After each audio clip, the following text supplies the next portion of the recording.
আমরা জানি আল্লাহ পাক রব্বুল আলামিন হযরত আদম আলাইহিস সালামকে যখন তৈরি করবেন ফেরেশতারা বলল না না আল্লাহ আপনি আদমকে বানাবেন না, ওগো রব্বুল আলামিন আপনার সিজদা আপনার ইবাদত বান্দেগি যা কিছু করার দরকার আমরা ফেরেশতারা করে দেব। আল্লাহ পাক রব্বুল আলামিন বললেন না না ও আমার ফেরেশতারা তোমরা জানো না আমি আল্লাহ যেটা জানি তোমরা তা জানো না। আমার আল্লাহ পাক রব্বুল আলামিন আদম আলাইহিস সালামকে বানালেন। আদম আলাইহিস সালামকে বানানোর পরেতে আমার আল্লাহ পাক রব্বুল আলামিন আদম আলাইহিস সালামকে সমস্ত জিনিসের নাম শিখিয়ে দিলেন। সমস্ত জিনিসের নাম শিখিয়ে দিয়েছে। শিখিয়ে দেওয়ার পরে আমার আল্লাহ পাক রব্বুল আলামিন ফেরেশতাদিগকে ডাকলেন, আদম আলাইহিস সালামকেও ডাকলেন। ডাকার পরে ফেরেশতাদিগকে জিজ্ঞাসা করলেন, হে আমার মালায়েকেরা ফেরেশতারা বলো এই জিনিসটার নাম কি, এই জিনিসটার নাম কি? ফেরেশতারা বলতে পারলো না। আদম আলাইহিস সালাম বলে দিলেন। আদম আলাইহিস সালাম বলার পরেতে আমার আল্লাহ পাক রব্বুল আলামিন আদমকে আলাইহিস সালামকে দাঁড় করিয়ে রেখে আল্লাহ আদেশ করলেন, হে আমার মালায়েকারা হে আমার ফেরেশতারা তোমরা সিজদা করো আদমকে। ভাই আমার বাবাজিরা আমার ওই ফেরেশতারা আল্লাহর হুকুম পালন করার জন্য আল্লাহর আদেশকে পালন করার জন্য সিজদায় লুটিয়ে পড়েছিলেন। এই সময় তো ওই সময়তে কিন্তু এই মরদুদ ইবলিস শয়তান কিন্তু সিজদা করেনি। সিজদা না করার কারণে ওই সময়তে আল্লাহ পাক রব্বুল আলামিন ইবলিস শয়তানকে মরদুদ করে রজিম করে আল্লাহ পাক রব্বুল আলামিন আল্লাহর দরবার থেকে তাকে তাড়িয়ে দিয়েছিলেন।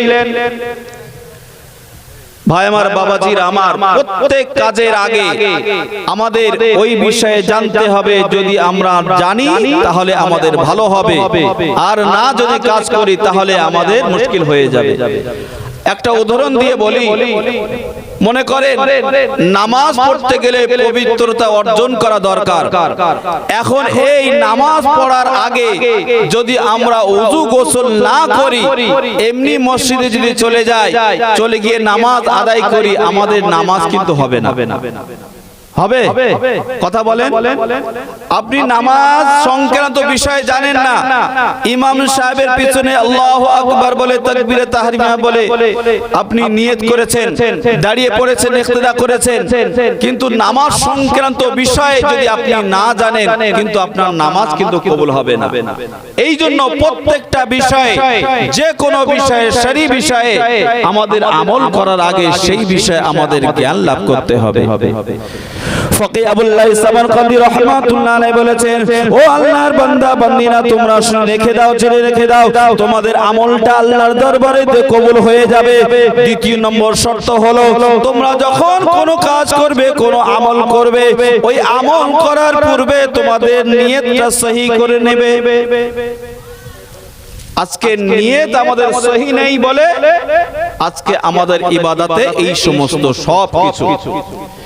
বিশ্বনবী সাল্লাল্লাহু আলাইহি ওয়াসাল্লাম তিনি বলেছেন, ইন্নামাল আমালু বিন্নিয়াত। ও আমার উম্মতেরা তোমরা শুনে রেখে দাও, জেনে রেখে দাও প্রত্যেক কাজের আসল হলো নিয়ত। আমরা যদি নিয়ত না করি তাহলে আমাদের আমলটা কিন্তু শুদ্ধ হবে না। এই আপনাদের এই মসজিদে, এলাকার মসজিদে আপনাদের নিঃসন্দেহে ইতিকাফ হয়েছে না হয়নি? রমজানে হয়েছে। ইতিকাফে কেউ না কেউ ছিলেন। তাহলে ইতিকাফে থাকতে গেলে ওই যে ইবাদত, ওই ইতিকাফ করতে গেলে ওই নিয়ত সহ কিন্তু মসজিদে প্রবেশ করতে হয়েছে। কথা বলুন, নিয়ত সহ প্রবেশ করতে হয়েছে। নিয়ত ছাড়া তার কিন্তু ইতিকাফ হয়নি আর হবেও না। এই জন্য ফকি আবুল্লাহ সামারকান্দি রাহমাতুল্লাহ আলাইহি বলেছেন, ও আল্লাহর বান্দা বান্দিরা দ্বিতীয় নম্বর শর্ত রয়েছে, নিয়তটা যদি শুদ্ধ করে নাও তাহলে সেই আমলটা, সেই কাজটা আমার আল্লাহর দরবারেতে কবুল হয়ে যাবে। জোরে বলুন সুবহানাল্লাহ। তাহলে এক নম্বরে প্রত্যেকটা কাজ করার আগে আমাদের সেই বিষয় জানতে হবে। দ্বিতীয় নম্বর আমরা কাজ যে করব সে কাজ করার সাথে সাথে আমাদের নিয়তটা শুদ্ধ করতে হবে। নিয়ত যদি গড়বড় হয় সমস্ত জায়গায় গড়বড় হয়ে যাবে। তৃতীয় নম্বরে ফকি আবুল্লাহ ইসলাম কান্দি রাহমাতুল্লাহ আলাইহি বলেছেন, ও আল্লাহর বান্দা বান্দিনা, তোমরা যখন কাজ করবে কাজের সাথে সাথে তোমরা সবর ইখতিয়ার করবে, ধৈর্য ধারণ করবে। কারণ আল্লাহ পাক রব্বুল আলামিন বলে দিয়েছেন, ওয়াল আসরি ইন্নাল ইনসানা লাফি খুসর ইল্লাল্লাযিনা আমানু ওয়া আমিলুস সালিহাত ওয়া তাওয়াসাউ বিল হাক্কি ওয়া তাওয়াসাউ বিস সাবর। জোরে বলুন সুবহানাল্লাহ। আল্লাহ পাক রব্বুল আলামিন কোরআনে জানিয়ে দিয়েছেন পৃথিবীর সমস্ত মানুষ ক্ষতিগ্রস্তর মধ্যে রয়েছে, কিন্তু চার শ্রেণীর মানুষ ক্ষতিগ্রস্তর মধ্যে নেই। তার ভিতরে প্রথম নম্বর, এক নম্বর হলো ইল্লাল্লাযিনা আমানু, যারা আল্লাহকে আল্লাহ বলে মেনে নিয়েছে। জোরে বলুন সুবহানাল্লাহ। তাহলে এক নম্বর ক্ষতিগ্রস্তর মধ্যে নয় কারা? যারা আল্লাহর প্রতি ঈমান এনেছে। ওয়া আমিলুস সালিহাত, দ্বিতীয় নম্বরে আল্লাহ বলেছেন যারা নেক কাজ করেছেন তারা ক্ষতিগ্রস্তর মধ্যে নয়। জোরে বলুন সুবহানাল্লাহ। এই জায়গায় আসা, এই জায়গায় বসা, এটা কিন্তু নেক কাজের একটা অংশ। আমরা জানি জান্নাতের একটা বাগিচা, একটা বাগান কতক্ষণ? যতক্ষণ কোরআন হাদিসের আলাপ আলোচনা চলবে। কোরআন হাদিসের আলোচনা শেষ, জান্নাতের বাগানও খতম। তৃতীয় নম্বরে আল্লাহ পাক রব্বুল আলামিন বলেছেন ওয়াতাওয়াসাউ বিল হক, সত্য বলো এবং সত্যর পাশে থাকো। অর্থাৎ সত্য বলতে হবে এবং সত্য বলতে মানুষকে উৎসাহিত করতে হবে। কিন্তু বর্তমানে আজকে আমরা সত্য ছাড়া মিথ্যাকে বেছে নিয়েছি এবং সত্যর পাশে দাঁড়ানো বাদ দিয়ে আমরা মিথ্যার পাশে দাঁড়াচ্ছি। কথা সঠিক কি ব্যাঠিক কথা বলেন? বিশ্বনবী সাল্লাল্লাহু আলাইহি ওয়াসাল্লাম তিনি তো সত্যের দাওয়াত দিয়েছিলেন, সত্যের দাওয়াত দেননি।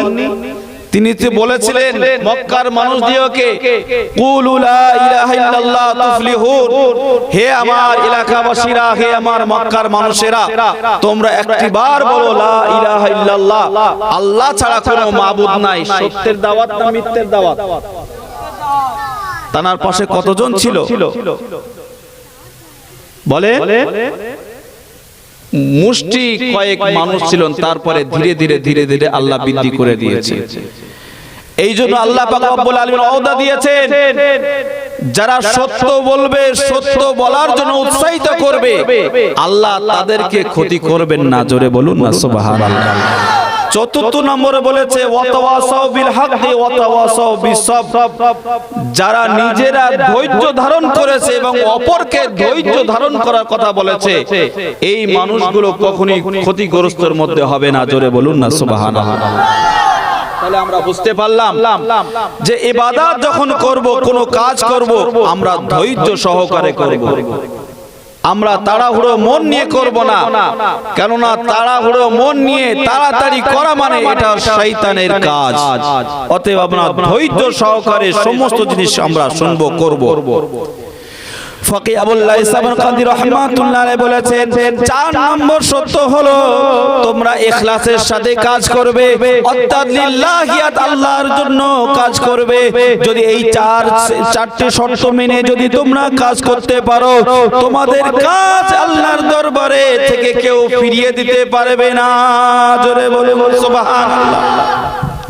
কিন্তু আজকে আমাদের এখানেই ঘাটতি। আমরা কোন কাজ করি কিন্তু কাজের পূর্বে আমরা জানি না এটা কেমন ভাবে করতে হবে। আমরা কাজ করি কিন্তু আমরা নিয়ত করি না। আপনি একজনকে দান করছেন, সাদকা করছেন, আপনি নিয়ত না করে দান করে দিলেন, এতে সওয়াবের কিন্তু পরিপূর্ণ হকদার আপনি হতে পারবেন না। আপনি নিয়ত করুন। তাহলে এই 4টি জিনিস আমাদের মনে রাখতে হবে। ভাই আমার, বাবাজিরা আমার, আলোচনা কি অসুবিধা হচ্ছে? হ্যাঁ, ঘুমাচ্ছে? তাহলে একটু গজল হয়ে যাক, একটু তাকবীর দেন। নারায়ে তাকবীর, নারায়ে তাকবীর।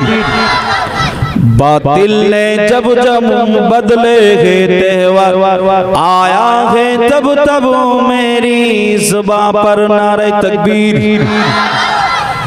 बातिल ने जब जब बदले के तेवर आया है तब तब मेरी जुबां पर नारे तकबीर। खुद भी जियो जीने दो सभी को, ईज़ा ना पहुँचाओ खुद से किसी को। खुद भी जियो जीने दो सभी को, ईज़ा ना पहुँचाओ खुद से किसी को। इस्लाम का यही है दर्से मुनव्वर, नारे तकबीर।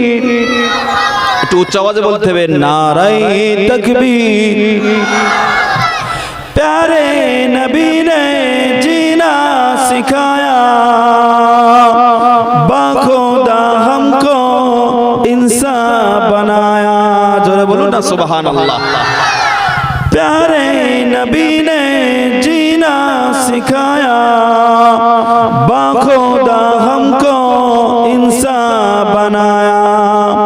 पहनाया पहनाया अखलाक को ईमान का ज़ेवर, नारे तकबीर अल्लाह अकबर।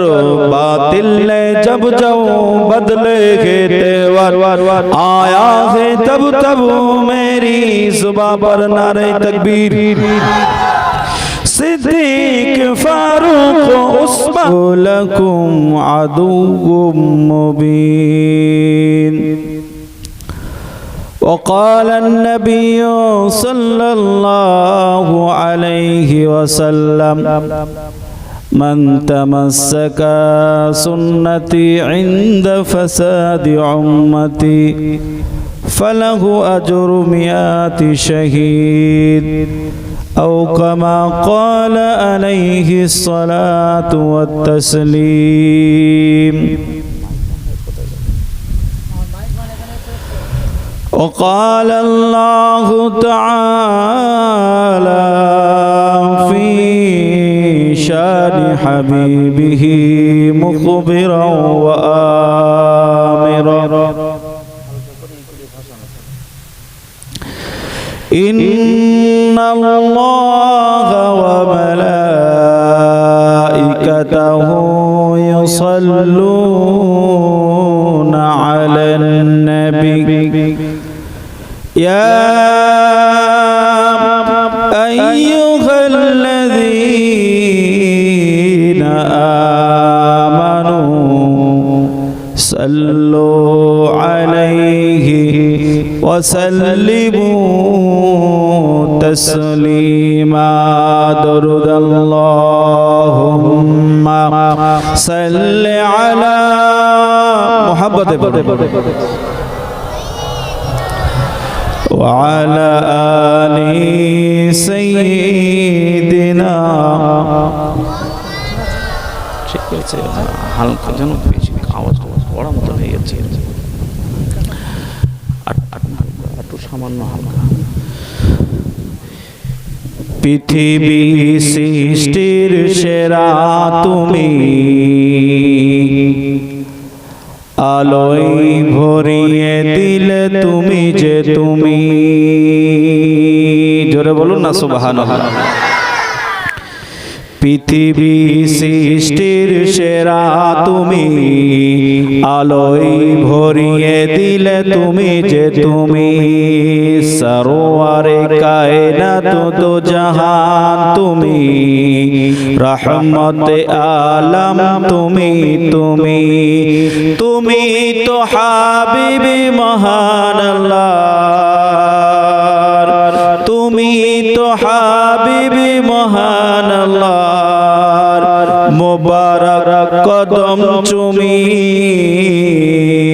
পৃথিবী সৃষ্টির সেরা তুমি আলোয় ভরিয়ে দিলে তুমি যে তুমি আল্লাহুম্মা সাল্লি আলা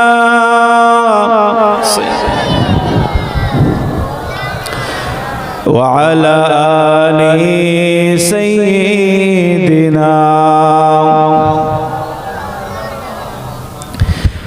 सिदरा से भी आगे कौन गया जिब्रील अमी से पूछो मेराज का दुल्हा कौन बना। जिब्रील अमी से पूछो सिदरा से भी आगे कौन गया।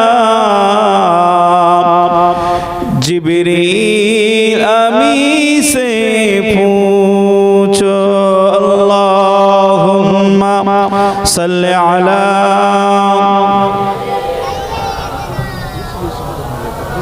माइक ठीक जन हाल कर व अला आली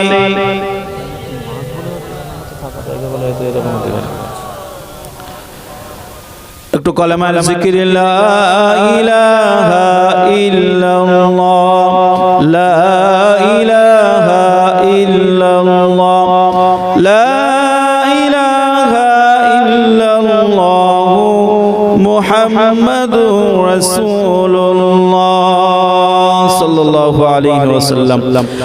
আসমানের মালিক যে আল্লাহ, জমিনের মালিক সে আল্লাহ, হায়াতের মালিক যে আল্লাহ, মৌতের মালিক সে আল্লাহ।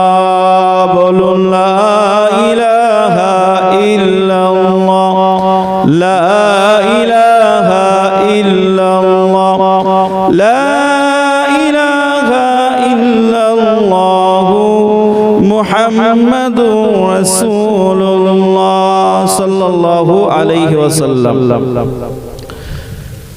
সর্বজ্ঞের সর্বপ্রথমে আমরা সেই মহান রব্বুল আলামিনের দরবারে শুকরিয়া আদায় করি যে আল্লাহ পাক রব্বুল আলামিন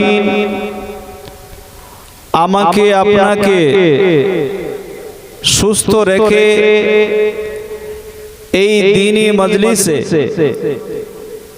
আসার মতন, বসার মতন, বলার মতন, শোনার মতন আল্লাহ আমাদিগকে তৌফিক এনায়েত করেছেন। আল্লাহ চাইলে আমাদেরকে অসুস্থ করে রাখতে পারতেন। আল্লাহ চাইলে আমাদেরকে খারাপ জায়গায়, ভালো জায়গায় না রেখে খারাপ জায়গায় রাখতে পারতেন। আজকে আল্লাহর বড় অশেষ রহমত, যার কারণে আল্লাহর বাণী, আল্লাহর কথা শোনার জন্য আল্লাহ আমাদেরকে নির্বাচন করে এখানে নিয়ে এসেছেন। সেই মহান প্রভুর দরবারে শুকরিয়া আদায় বলি আলহামদুলিল্লাহ। একটু উচ্চ আওয়াজে হবে না আলহামদুলিল্লাহ? অতঃপর দরুদ ও সালাম প্রিয় নবী সাল্লাল্লাহু আলাইহি ওয়াসাল্লামের প্রতি, যিনি হলেন মদিনার লাল, মা আমিনার দুলাল, জানাকে কেন্দ্র করেই মহান রব্বুল আলামিন এই পৃথিবীটাকে সুন্দর থেকে সুন্দর বানিয়েছেন। যে নবী আমার আপনার জন্য ইয়া রাব্বি হাবলি উম্মতি বলে ক্রন্দন করছেন, যে নবী আমার আপনার কথা সর্বদাই, সর্ব জায়গায়, সর্ব অবস্থায় স্মরণ রেখেছেন, সেই মহামানব, জগৎগুরু, বিশ্বগুরু, সাইয়্যিদুল মুরসালিন, খাতামুন নবিয়্যিন, তানার কদম মুবারকে আমরা জানাই ভক্তি ভরা দরুদ ও সালামের নজরানা। সকলেই ভক্তি ভরে বলি সাল্লাল্লাহু আলাইহি ওয়াসাল্লাম। সম্মানিত আজকের ওলামা হযরতগণ, বিশেষত ফুরফুরা শরীফ থেকে আমাদের কাছে তাশরীফ নিয়ে আসবেন জনাব হযরত পীরজাদা উসাইদ সিদ্দিকী ভাইজান হুজুর, এবং বিদায়ী বক্তা সহ মাগরিব থেকে নিয়ে এই পর্যন্ত, এবং আমার সম্মুখে বসে থাকা বিভিন্ন বয়সের আমার নওজোয়ান তরুণেরা, আমার চাচাজি ও মুরব্বিয়ানেরা, পর্দার আড়ালের আমার মা ও বোনেরা সকলকে জানাই আন্তরিক শুভেচ্ছা ও মোবারকবাদ। খাস করে বিশেষ করে আজকের মাহফিলের পরিচালক আপনাদের গ্রামের যোগ্য সন্তান জনাব মাওলানা নাফিউর রহমান সাহেব তৎসহ মাওলানা সাহেব সকলকে আমি আন্তরিক মোবারকবাদ ও শুভেচ্ছা জানাই। আলোচনার শুরুতে আমি আপনাদের কাছে আরেকটি বার আবেদন করব, যে সমস্ত ভাই বাবাজিরা আপনারা মোড়ের দিকে, বাড়ির দিকে, এদিকে ওদিকে বসে আছেন, আপনারা ওদিকে না বসে এত কষ্ট করে পরিশ্রম করে সুন্দর মাহফিলের ইন্তজাম করেছেন, এখানে যদি এসে বসতেন তাহলে খুবই সুন্দরই হতো এবং আমরা যে উদ্দেশ্যে টাকা ব্যয় করছি সেই উদ্দেশ্যটা আল্লাহ আমাদের সফল করাতো। সেহেতু আমি সকলের কাছে ছোট ভাই হিসেবে আবেদন রাখি, আপনারা যারা এখানে ঘোরাঘুরি করছেন আপনারা সকলেই পাক মাহফিলে চলে আসুন। আমি আপনাদের সম্মুখে কোরআনুল কারীমের ছোট্ট ছোট্ট দুটো আয়াতে কারিমা পাঠ করেছি এবং বিশ্ব নবী সাল্লাল্লাহু আলাইহি ওয়াসাল্লামের অসংখ্য হাদিস সমূহ থেকে ছোট্ট একটি হাদিস পাঠ করেছি। আমি আল্লাহর কাছে আশা রাখি আল্লাহ পাক রব্বুল আলামিন এই কোরআনের আয়াতের আলোকে এবং হাদিসের আলোকে আল্লাহ পাক রব্বুল আলামিন আমার জবান দ্বারাতে দু চার কথা বলিয়ে নেন এবং সেই কথাটা আমি আমার জন্য, আপনি শ্রোতা আপনার জন্য পরকালের আল্লাহ নাজাতের ওসিলা বানিয়ে দেন। সকলে বলি আল্লাহুম্মা আমিন।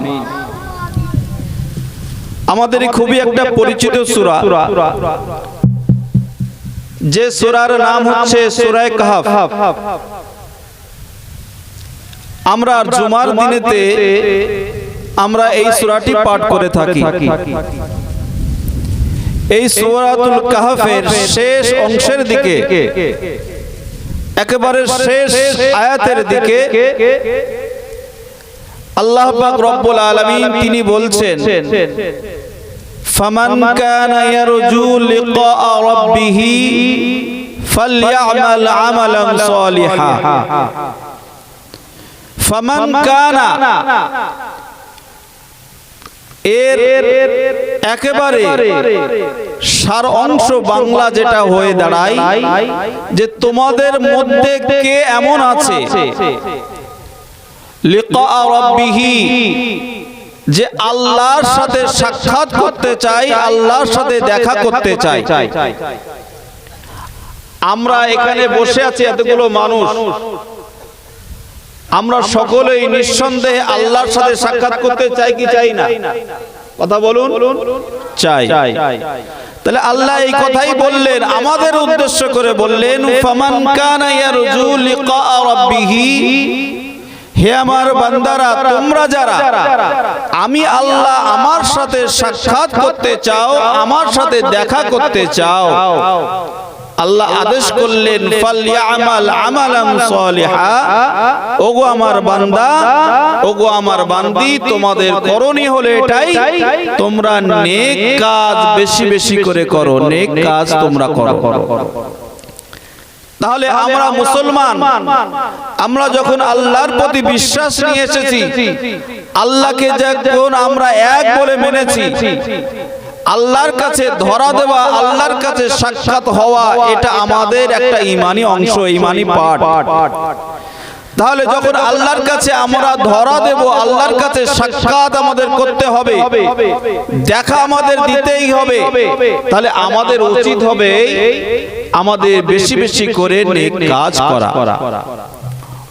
অপর আয়াতে মহান আল্লাহ পাক রব্বুল আলামিন সূরাতুল বাকারা 208 নম্বর আয়াতে আল্লাহ পাক রব্বুল আলামিন মুমিন বান্দা বান্দীদিগকে লক্ষ্য করে বলেছেন, ইয়া আইয়ুহাল্লাযীনা আমানু দুখুলু ফিস সিলমি কাফা, ওগো আমার বিশ্বাসী বান্দা বান্দীরা, আমি আল্লাহ পাক রব্বুল আলামিন তোমাদেরকে জানিয়ে দিই, তোমরা ইসলামের ভিতরে পরিপূর্ণ রূপে দাখিল হও।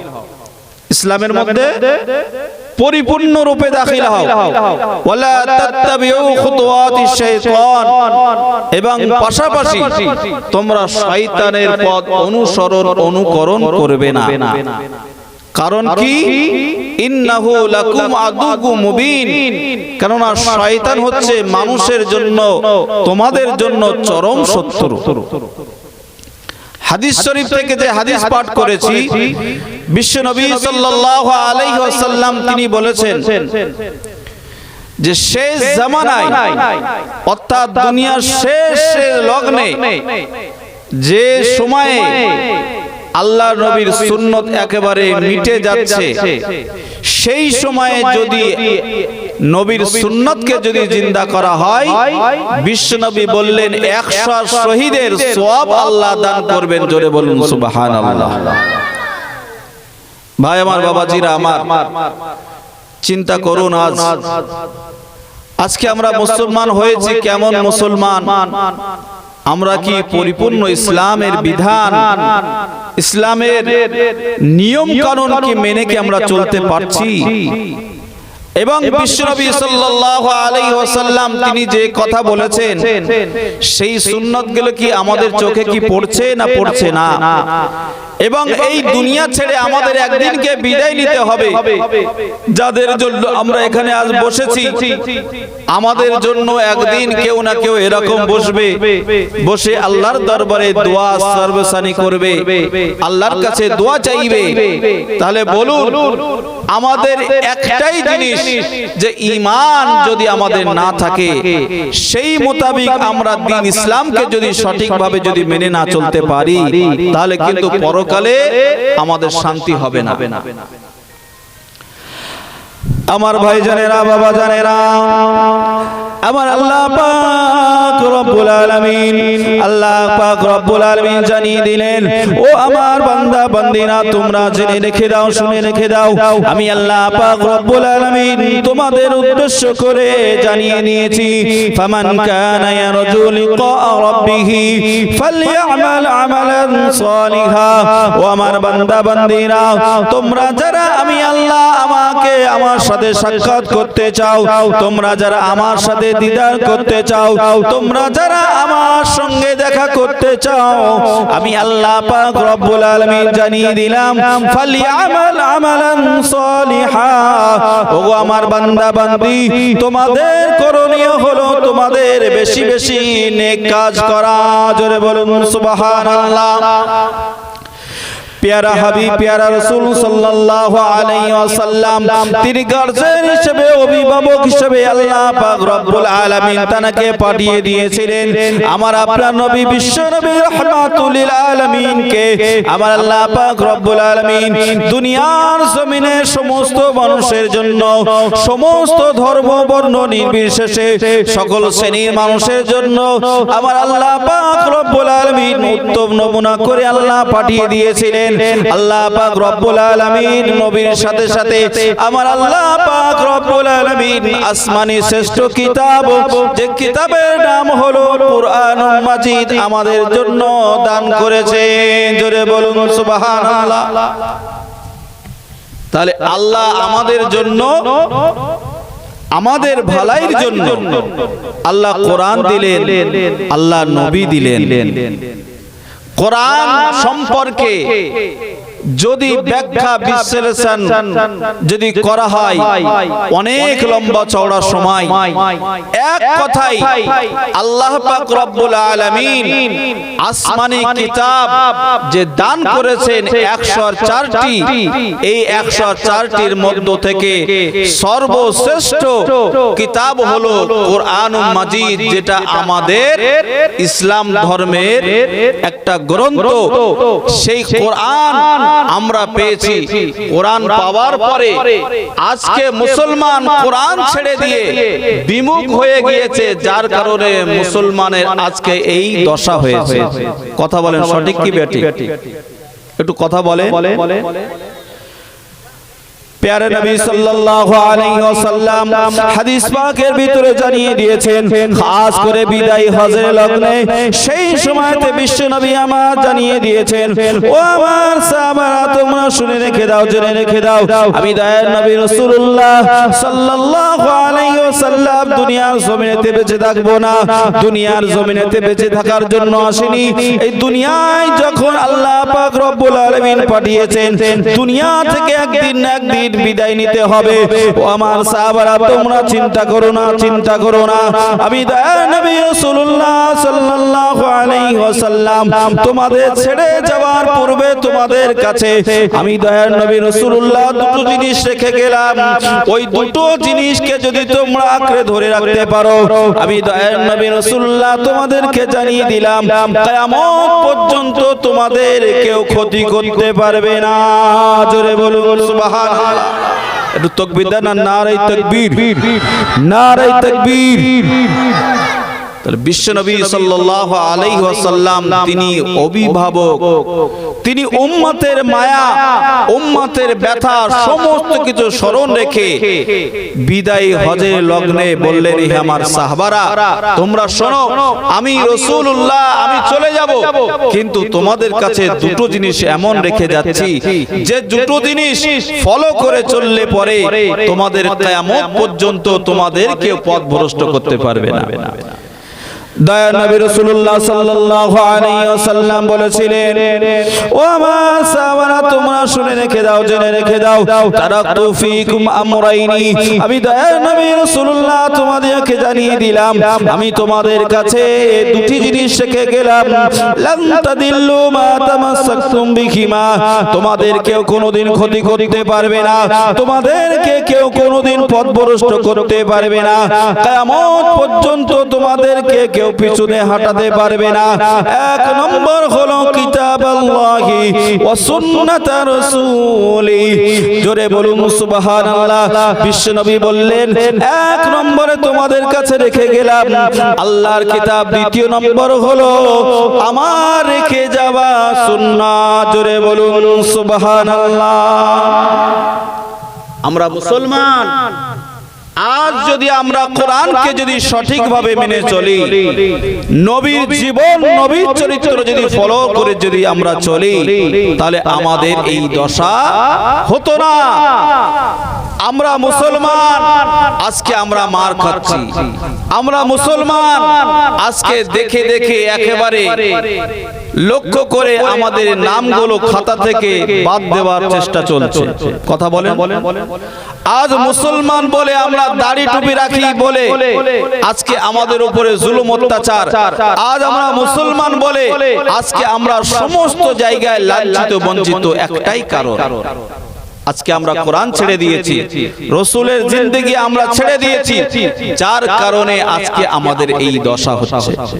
ভাই আমার, বাবাজিরা আমার, এই জন্য সর্বপ্রথম সর্বনিম্ন থেকে একবার শুরু থেকে যদি আমাদের এই ইসলামিক শিক্ষা যদি আমাদের দেওয়া হয়, ইসলামিক শিক্ষা যদি আমরা নিতে পারি, তাহলে আমাদের জীবন হবে সুন্দর এবং আমাদের পাশে কেউ দাঁড়ানোর মতো ক্ষমতা রাখবে না। জোরে বলুন না সুবহানাল্লাহ। আল্লাহ বলেছেন, ওয়া আনতুমুল আ'লাউনা ইন কুনতুম মুমিনিন, তোমাদেরকে আল্লাহ আমি আল্লাহ সর্বমর্যাদা দান করব, তোমাদেরকে সর্ব অধিকার আমি আল্লাহ দান করব, তবে শর্ত হচ্ছে মুমিন হতে হবে, মুসলমান হতে হবে। আজকে আমরা মুমিন মুসলমান হতে পারিনি বলে আমাদের উপরে এই রকম দশা চলে আসছে। ভাই আমার, বাবাজিরা আমার, ফকি আবুল লাইস সামারকান্দি রাহমাতুল্লাহ আলাইহি তানার কিতাবে, কিতাবটির নাম হলো তানবীহুল গাফিলিন।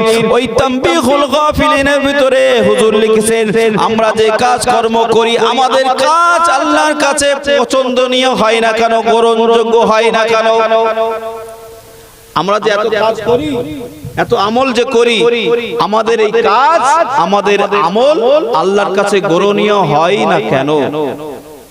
আমরা নামাজ পড়ছি, আমরা রোজা রাখছি, আমরা হজ করছি, আমরা যাকাত দিচ্ছি, আমরা ভালো কাজ করছি, জলসা দিচ্ছি, কিন্তু এই সমস্ত কাজের পরেও আল্লাহর দরবারে আমাদের কাজগুলো কবুল হচ্ছে না কেন?